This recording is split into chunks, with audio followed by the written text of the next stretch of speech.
Ингушетию посетили участники проекта «Наследие России». Их маршрут пролегал по горной части республики. Участники внедорожной экспедиции передвигались на квадроциклах и знакомились с культурными достопримечательностями региона. Хава Гагиева расскажет.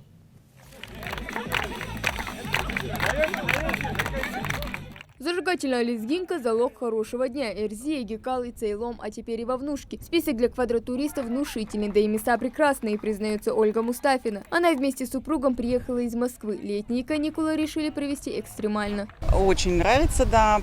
Вот познакомились с Александром, он нас пригласил сюда принять участие в экспедиции, да, «Наследие России». Очень нравится, очень. Мы в восторге от вашего края.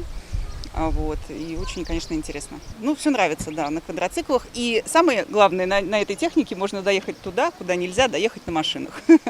Поэтому это большой плюс нашей техники. Маршрут далекий, а значит и риск подхватить коронавирусную инфекцию велик. Но участники подстраховались. В этот сложный эпидпериод выручает высокогорный воздух и вакцинация, который здесь прошел почти каждый. К слову, экспедиция делится на несколько потоков. Все этапы прохождения маршрута считаются высшей категорией сложности. Мы посетим архитектурные комплексы Цори, Ни, Гекал, Эрзи. Мы уже побывали. Сейчас вот находимся здесь в Вовнушках.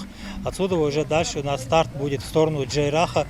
И следующие дни уже будет в сторону Осетии. И дальше Кабардино-Балкария. Вот так поедет тур. Главная особенность таких экспедиций?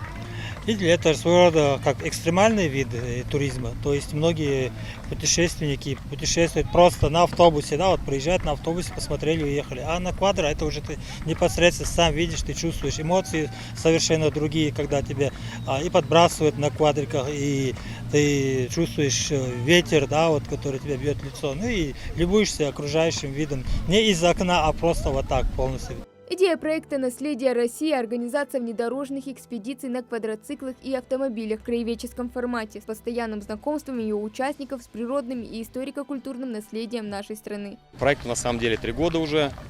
Проект был основан в 2019 году. В 2018 году мы с моим другом Стенгизом встречались в Кабардино-Балкарии. То есть первая у нас прокатка была. И после этого родилась идея о создании вот этого проекта уже.